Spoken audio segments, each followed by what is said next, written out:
ഈശോ മിശിഹായിൽ ഏറ്റവും സ്നേഹിക്കപ്പെടുന്നവരെ, പ്രത്യാശ നമ്മെ നിരാശരാക്കുന്നില്ല. നിരാശയിലായി ഡിപ്രഷൻ്റെയൊക്കെ സ്റ്റേജിലൂടെ കടന്നുപോയി ആത്മഹത്യ ചെയ്താലോ എന്നൊക്കെ ചിന്തിക്കുന്നവർ, ഇന്നത്തെ കഷ്ടതയ്ക്കപ്പുറം നാളെ കർത്താവിൻ്റെ ഒരു മഹത്വം ഇറങ്ങും എന്നുള്ളൊരു തിരിച്ചറിവുണ്ടാകുവാൻ നമ്മുടെ ഉള്ളിൽ വസിക്കുന്ന പരിശുദ്ധാത്മാവ് നമ്മളെ ഓരോരുത്തരെയും സഹായിക്കട്ടെ എന്ന് പ്രാർത്ഥിക്കുന്നു. പ്രിയപ്പെട്ടവരെ, ഞാൻ അറിയുന്ന ഒരു വർക്ക്ഷോപ്പിലെ ഒരു വ്യക്തി പോകുന്നു. എപ്പോഴും കാണുമ്പോൾ സംസാരിക്കും, വഴി പോകുമ്പോൾ ഇങ്ങനെ ചിരിച്ചു കാണിച്ചിട്ടൊക്കെ പോകും. ഇന്നലെ ആ വർക്ക്ഷോപ്പിൻ്റെ മുമ്പിൽ കൂടെ പോകുമ്പോൾ ആ വർക്ക്ഷോപ്പിൻ്റെ ഫ്രണ്ടിൽ ഈ വ്യക്തിയുടെ ഫോട്ടോ വെച്ചിട്ട് ആദരാഞ്ജലികൾ ഇങ്ങനെ എഴുതിയിട്ടുണ്ട്. അപ്പോൾ ഞാൻ അവിടെയുള്ളവരോട് ചോദിച്ചു എന്ത് പറ്റിയെന്ന് ചോദിച്ചപ്പോൾ അവർ പറഞ്ഞു, ഇന്നലെ രാത്രിയിൽ ഈ വ്യക്തി ആത്മഹത്യ ചെയ്തു എന്നിങ്ങനെ പറഞ്ഞു. ഇത് കേട്ടപ്പോൾ എനിക്ക് വല്ലാത്തൊരു സങ്കടം തോന്നി. കാരണം എപ്പോഴും കാണുമ്പോൾ സംസാരിക്കുകയും ചിരിച്ച് കാണിച്ചൊക്കെ പോകുന്നതായിരുന്നു. പ്രിയപ്പെട്ടവരെ, ഞാനത് പറയുമ്പോൾ ഈ കാലഘട്ടത്തിൽ അനേകർ ആത്മഹത്യ ചെയ്യുന്നു, അല്ലെങ്കിൽ ആത്മഹത്യ ചെയ്യാൻ വേണ്ടിയൊക്കെ ചിന്തിക്കുന്നു. കാരണം പിശാച് തിന്മ കൊണ്ടുവന്ന പല വ്യക്തികളുടെയും ജീവിതത്തിലേക്ക് നിരാശ ഇട്ട് കൊടുത്തു. ഈ നിരാശയുടെ അവസാനം ആത്മഹത്യയിൽ ചെന്ന് നിൽക്കും. കുടുംബജീവിതത്തിലെ പ്രശ്നങ്ങളായിരിക്കാം, അല്ലെങ്കിൽ ജോലി മേഖലയിൽ, അല്ലെങ്കിൽ പ്രണയത്തിലൂടെ കടന്നുപോയിട്ട് ഈ കാലഘട്ടങ്ങളിലൊക്കെ ഒത്തിരി പേര് ആത്മഹത്യ ചെയ്തൊക്കെ നമ്മൾ വാർത്തകളിലൊക്കെ വായിച്ചിട്ടുണ്ട്. ഈ കഴിഞ്ഞ നാളുകളിൽ ഒരു ചെറുപ്പക്കാരന് വേണ്ടി പ്രാർത്ഥിക്കുവാൻ കർത്താവ് ഇടയാക്കിയപ്പോൾ ഈ ചെറുപ്പക്കാരന് വല്ലാത്ത നിരാശയിലായി, ഒരു ഡിപ്രഷൻ്റെ അവസ്ഥയിലായി. അപ്പോൾ ഈ ചെറുപ്പക്കാരൻ്റെ ഉള്ളിൽ ആത്മഹത്യ ചെയ്താലോ, ജീവിതം തീർത്താലോ എന്നുള്ള അങ്ങനെ ഒരു ചിന്തയിലൂടെയാണ് കടന്നുപോയിക്കൊണ്ടിരിക്കുന്നത്. അപ്പോൾ ഈ ചെറുപ്പക്കാരനോട് ഒത്തിരി കാര്യങ്ങളൊക്കെ പറഞ്ഞു കൊടുത്തു. എന്നാലും ഈ ചെറുപ്പക്കാരൻ്റെ ഉള്ളിലേക്ക് ഇതൊന്നും കയറിയില്ല. അപ്പോൾ പരിശുദ്ധാത്മാവ് ഒരു ചിന്ത തന്നു. അപ്പോസ്തല പ്രവർത്തനങ്ങളിൽ കാരാഗ്രഹത്തിൽ പത്രോസ് ലീഹ കിടക്കുമ്പോൾ വചനവിധാണ്, പത്രോസ് ഇരുചങ്ങലകളാൽ ബന്ധിതനായി 2 പടയാളികളുടെ മധ്യേ ഉറങ്ങുകയായിരുന്നു. കാരണം പത്രോസ് ലീഹയ്ക്കറിയാം നാളെ പിറ്റേ ദിവസം പത്രോസ് ലീഹയെ കൊന്നുകളയാൻ വേണ്ടിയാണ് ഈ കാരാഗ്രഹത്തിൽ ഇട്ടിരിക്കുന്നത്, ചങ്ങലകളാൽ ബന്ധിച്ചിട്ടിരിക്കുന്നത് എന്നറിയാം. എന്നാലും പത്രോസ് ലീഹ ആ കാരാഗ്രഹത്തിൽ പടയാളികളുടെ കാവൽ നിൽക്കുമ്പോൾ അവരുടെ മധ്യേ കിടന്ന് ഉറങ്ങുകയായിരുന്നു എന്നാണ് വചനം പറഞ്ഞിരിക്കുന്നത്.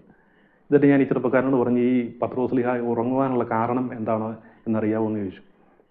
അപ്പോൾ ഈ ചെറുപ്പക്കാരൻ പറഞ്ഞറിയത്തില്ല എന്നിങ്ങനെ പറഞ്ഞപ്പോൾ, ഈ പത്രോസ് ലീഹ ഉറങ്ങുവാനുള്ള കാരണം യോഹന്നാൻ്റെ സുവിശേഷം 21-ാം അധ്യായം അതിൻ്റെ 18-ഉം 19-ഉം വചനങ്ങൾ വായിച്ചു കഴിഞ്ഞാൽ ഈ പത്രോസ് ലീഹ ഈ കാരാഗ്രഹത്തിൽ കിടന്ന് ഉറങ്ങിയത് എന്താണെന്ന് മനസ്സിലാകും എന്നിങ്ങനെ പറഞ്ഞു.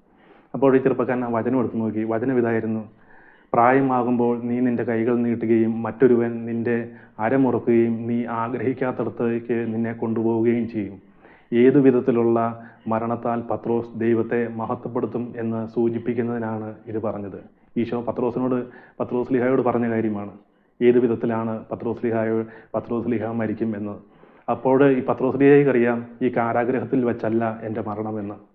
പ്രിയപ്പെട്ടവരെ, ഇതുപോലെ നമ്മുടെയൊക്കെ ജീവിതത്തിൽ, അല്ലെ കഴിഞ്ഞ നാളുകളിൽ ധ്യാനമൊക്കെ കൂടുമ്പോൾ, അല്ലെ കൗൺസിലിങ്ങിൻ്റെ സമയത്തൊക്കെ, അല്ലെങ്കിൽ ഒറ്റയ്ക്ക് പ്രാർത്ഥിച്ചുകൊണ്ടുമ്പോൾ, വചനമൊക്കെ എടുക്കുമ്പോൾ, വ്യക്തിപരമായിട്ട് ഈശോ വചനത്തിലൂടെയൊക്കെ നമ്മളോട് സംസാരിക്കുമ്പോൾ, നമ്മുടെ വരാനുള്ള ജീവിതത്തിൽ, മുൻപോട്ടുള്ള ജീവിതത്തിൽ ഇന്നത് സംഭവിക്കും, അല്ലെങ്കിൽ ഇന്ന രാജ്യത്ത് പോകും, ഇന്ന കാര്യങ്ങൾ ചെയ്യും എന്നൊക്കെ പറയുമ്പോൾ നമ്മളത് വിശ്വസിച്ച്, നമ്മളത് ഏറ്റെടുത്ത് അത് വിശ്വസിച്ച് നമ്മൾ മുൻപോട്ട് പോകുമ്പോൾ, നമ്മുടെ ജീവിതത്തിൽ ഇതുപോലെയുള്ള പ്രതിസന്ധികളൊക്കെ വരുമ്പോൾ നമുക്കറിയാം ഇതിനെയൊക്കെ തരണം ചെയ്ത് മുൻപോട്ട് പോകാൻ പറ്റും. പത്രോസ് ലീഹ കാരാഗ്രഹത്തിൽ കിടന്ന് ഉറങ്ങിയതുപോലെ. കാരണം പത്രോസ് ലീഹയ്ക്കറിയാം ഇവിടെ വച്ചല്ല എൻ്റെ മരണം എന്ന്. പ്രിയപ്പെട്ടവരെ, നമ്മുടെ ഈ കോവിഡൊക്കെ വന്ന സമയത്ത് പലരും പേടിച്ച് വീട്ടിൽ ഉള്ളിലിരുന്ന് കയറിയിരുന്നപ്പോഴൊക്കെ ഞാനെല്ലാം കുർബാനയിൽ പോയി പങ്കെടുത്തുണ്ട്. കാരണം എനിക്കറിയാം ആ സമയത്തല്ല എൻ്റെ മരണമെന്ന്. കാരണം കർത്താവ് പല കാര്യങ്ങളും പറഞ്ഞത് ഇനിയും സംഭവിക്കുവാനുണ്ട്. പ്രിയപ്പെട്ടവരെ, ഇതുപോലെ നിരാശയിലൂടെ കടന്നു പോകുന്നവർ, അല്ലെങ്കിൽ ജോലിയില്ലാതെ, അല്ലെങ്കിൽ ദാമ്പത്യ ജീവിതത്തിലെ പ്രതിസന്ധികൾ മൂലം, അല്ലെങ്കിൽ പ്രണയനൈരാശ്യത്തിലൊക്കെ പെട്ട് ആത്മഹത്യ ചെയ്താലോ എന്നൊക്കെ ചിന്തിച്ച് പോകുന്ന ആരെങ്കിലും ഉണ്ടെങ്കിൽ, കർത്താവ് നമുക്ക് വേണ്ടി ഇനിയും വൻ കാര്യങ്ങൾ ചെയ്യുവാൻ വേണ്ടി ഇരിപ്പുണ്ടോ എന്നുള്ള ആ ഒരു വിശ്വാസം നമ്മുടെ ജീവിതത്തിലേക്ക് കടന്നു വരുമ്പോൾ ഇതിനെയൊക്കെ അതിജീവിക്കുവാൻ നമുക്ക് സാധിക്കും. പ്രിയപ്പെട്ടവരെ, എപ്പോഴും ഈശോയോട് കൂടെയായിരിക്കുവാൻ, പ്രത്യേകിച്ച് വചനത്തിൽ ആശ്രയിച്ച് വചനമൊക്കെ വായിച്ച് ഇതുപോലെ പ്രതിസന്ധികളും നിരാശകളും കടന്നു വരുമ്പോൾ നമ്മൾ വചനം എടുത്ത് നോക്കണം. ഈശോ എന്താണ് വചനത്തിലൂടെ നമ്മളോട് സംസാരിക്കുന്നത് എന്ന്. ആ വചനത്തിൽ ആശ്രയിച്ച് ഇതുപോലെയുള്ള പ്രതിസന്ധികളെയും നിരാശകളെയും ഒക്കെ അതിജീവിക്കുവാൻ നിത്യസഹായകനായ പരിശുദ്ധാത്മാവ് നമ്മളെ സഹായിക്കും. നിരാശയിലേക്ക് വീണുപോയി ആത്മഹത്യ ചെയ്ത് ജീവിതം തീർക്കുവാനുള്ളതല്ല നമ്മുടെ.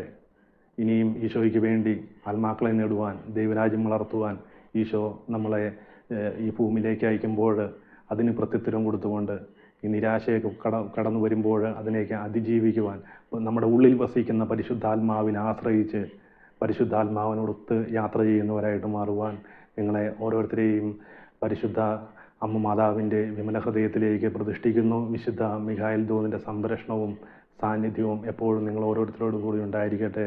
ആവേ Maria, praise the Lord, hallelujah.